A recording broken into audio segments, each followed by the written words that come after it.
is Johnathan McDade. I work with the Irish Brewers Association. I'm not going to kind of focus too much on the craft side of things because mostly this association represents the kind of larger brewers, your Guinnesses, your Heinekens, and also some major distributors as well. Although we do have, we do also represent the Carlo Brewing Company, and I see Seamus there in the third row. So I am going to touch a little bit about the craft sector, but I'm mainly going to focus on just the overall kind of traditional kind of commercial sector of the beer industry in Ireland. So I guess it's pretty obvious to state that beer is part of Ireland's identity, from Flann O'Brien's poetry to the obligatory photo of world leaders posing with a pint of Guinness, and it also has, it also resonates quite heavily with our tourism industry, and it's all basically built on a rich tradition of world-class beer that Ireland has produced from craft to the commercial sector over the past 300 years. So, in terms of the role of beer in the economy, it supports thousands of jobs from grain to glass. The overall alcohol industry does support about 92,000 jobs. It's estimated that 40,000 of those, thereabouts, come directly from beer. 4,000 agricultural jobs, and there's also in the sort of commercial sector, it supports over 2,000 jobs. It's worth noting that does not include the figures in relation to the craft beer sector. I think Seamus might touch on that later. No pressure, Seamus. And this has been actually a positive development because it's an 8% increase on what that figure was last year. It's the second consecutive year that that figure has gone up, albeit from a low base after about a decade of decline in the sector. And of course, it contributes quite a lot to the exchequer. The total alcohol exchequer figure for 2014 was about 1.1 billion from wine, spirits, cider, and 37% of that was from the beer beer at 425 million. It has gone up quite a lot over the last 4 or 5 years. That figure was about 320 only 4 years ago. So it does contribute quite a lot to the economy as a whole. Crucially, beer is also an integral part of our tourism industry. Some of the figures that you see here are reflected in some of the surveys that Fáilte Ireland conduct to tourists who are leaving Ireland, basically leaving either Terminal 1 or Terminal 2 in Dublin Airport, or Cork or Shannon, and they basically ask them, what is your main reason for coming here? Basically what they spend, and what were the main activities they were involved in. And as you can see, a lot of them were very much focused around the Irish pub. And of course, it's also worth noting that global brands like Guinness and also Jameson in the whiskey sector, they're very important to Ireland's economy, because for a lot of people beyond our shores, this is the first sort of contact that they kind of have with Ireland. That's how they first kind of know how to recognise Ireland, and that's why you see the Jameson distillery and the storehouse doing so well in terms of tourism figures. 2014 overall was a fantastic year for tourism. You could attribute that to quite a number of things: the abolishing of the airport tax, the reduction of VAT down to 9%, but you can also attribute it to the various attractions associated with the alcohol industry. And interestingly enough to note that I think the Guinness Storehouse at the World Travel Awards, I think, won the best European destination. It basically beat Buckingham Palace and the Eiffel Tower, which is quite impressive. So beer it's just a further example of just how beer is very well integrated into the tourism sector in Ireland. Beer and exports, the same again. There was, as it stated there, a 1% increase in overall beverage exports. 80% of that 1.2 billion is related to alcohol. 220 million of that was related to beer. There are Eurostat figures that are more up to date that state that the export value for beer is around 280 million, but these are figures that came out of, I think, Board Bia's annual report, which was out in January earlier on this year. So not only does it contribute to the tourism sector, the exchequer returns and so forth, but it also has a significant role to play in beer. And interestingly enough, The same report stated that of the, I think it was around 50 or so microbreweries that were in operation in 2014, 40% of them are exporting to other markets, which is a very encouraging sign. So, beer in general, despite the craft beer renaissance that we're experiencing, which is very welcome, has had a challenging decade. There's been a consistent fall in beer sales from 2005 to 2013.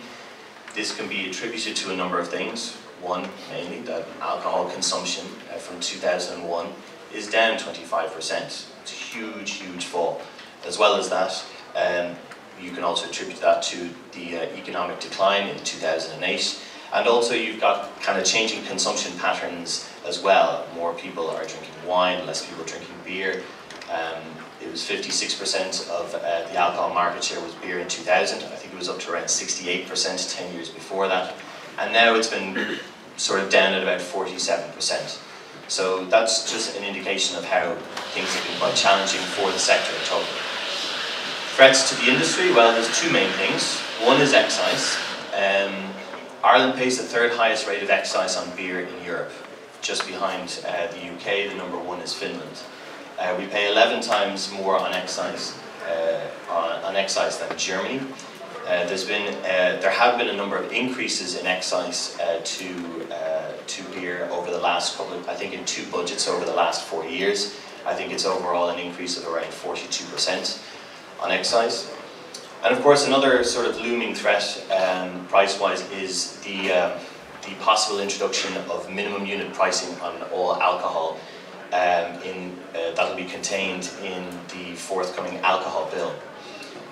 Now, about 2 weeks ago, the European Court of Justice well, it wasn't a ruling, it was more of an opinion. They stated that basically there was a case between the Scottish Government and the Scotch Whisky Association. The Scottish Government wanted to bring in minimum unit pricing on alcohol, and they were challenged by the Scotch Whisky Association. And as it was alluded to earlier, the Scotch Whisky Association is vital to the economy in Scotland. So there was a challenge, and the European Court of Justice outlined an opinion, which is basically 80% of a ruling, which stated that there was a possibility that an MUP could restrict trade within the EU and distort competition. However, despite that, Minister Varadkar says that the government is going to continue pressing ahead with the introduction of minimum unit price on alcohol in the forthcoming alcohol bill. Now, it actually pains me to say this because, as someone who's got social democratic leanings, we must emulate the UK government. The excise on beer has been reduced in 3 consecutive budgets. The first 2 years of those reductions resulted in 16,000 jobs, according to the British Beer and Pub Association, but now that's climbed up to around 26,000 jobs. And these are a whole range of jobs from grain to glass, from agricultural jobs over to the hospitality sector and so forth, and of course brewing as well. And that's a call that we always make to government, and we're doing this through our Support Your Local campaign by stating that a reduction in excise can enable the industry to create more jobs and contribute more to the economy. You only have to look at the reduction in VAT at 9% and how that has benefited the hospitality sector. So, other challenges that are kind of facing the sector overall, as I stated earlier, alcohol consumption has fallen quite dramatically. And of course, other challenges are more regressive kind of elements contained within the alcohol bill. There are such as advertising restrictions and also unhelpful warning labels on prepackaged alcohol products. It was moved by the Minister for Health, I think about a few months ago, that they were possibly thinking of introducing cancer warning labels on bottled alcohol products. Our association doesn't think that's actually helpful. It won't make the consumer make an informed choice, and that is something that we are against. However, in stating that, we are in favour of most elements within the alcohol bill. The structural separation regulations coming in, the introduction of nutrition and information being included on alcohol products. We're also for putting what is already very strict advertising codes on a statutory footing. These are all things that the industry, that the Irish Brewers Association do support, but these are just a couple of the measures that we are slightly concerned about. So, obviously the sector, it's the responsibility of a lot of the major brewers and the small as well, to educate and inform their customers, their consumers about the potential dangers of alcohol. It'll just enable consumers to make a more informed choice when consuming alcohol. Also, there is the issue of underage drinking. It's not as big a problem as it has been before, but still that is something that should be tackled. And as a former bartender in New York for a good few summers, I'm well aware that we went through a very rigorous responsible serving of alcohol program. I think the system was called TIPS. It was an online program, but I basically, on my first day on my job working in Ladakh in Fire Island, I was told by my boss, if you get caught serving anyone underage, our liquor license is gone. So maybe that's something that could be looked at by government. It certainly would be welcome. Now, after all that doom and gloom, there is some good news. Sales for the first time in about a decade are up 4%, and also the alcohol market share, it's pretty much stabilised at 47% in the last, say, about 5 years or so. And I think this has been in spite of some regressively high excise levels and restrictions on advertising that have come in. But I think one of the main reasons attributed to the growth as well has been the emergence of the craft beer sector. I think I'm probably preaching to the converted here that it's very welcome that a craft beer renaissance has emerged. There is great potential for growth. We've seen that happen in the United States, which is going through, I think, its third craft beer revolution of sorts. But it has been ongoing for about 20 years, and the size of the market share for the craft sector is quite noticeable. And at the moment, I think it was estimated last year in a report by the Independent Craft Brewers of Ireland, not this year's report, last year's report, basically stated that craft enjoyed a 1.2% of market share in sales. I imagine that was an estimate for last year. I imagine it's obviously gone up, but Seamus might explain that a little bit more later on. So it is important. I think the craft beer sector has a fantastic role to play. I think both the craft and the major brewers can complement each other in many ways in terms of what they have to offer. The best thing really, the biggest winner of course, is the consumer, because they have never had more choice on the shelves in the pub for consumption, which is a benefit to everyone. But of course challenges do remain outside. There are obviously global threats beyond our own control. There's no imminent threat from the EU in terms of regressive legislation, but these are things that the Irish Brewers Association regularly keeps tabs on with our affiliates in Brussels, the Brewers of Europe. And of course there are other markets where certain markets go dark in advertising. I think in Russia it's about to happen, and that does pose challenges for both the craft and the larger brewers. I think my counterpart in Turkey noted that sales have been restricted, advertising has been banned, the point of sale has also been restricted over the last 2 years.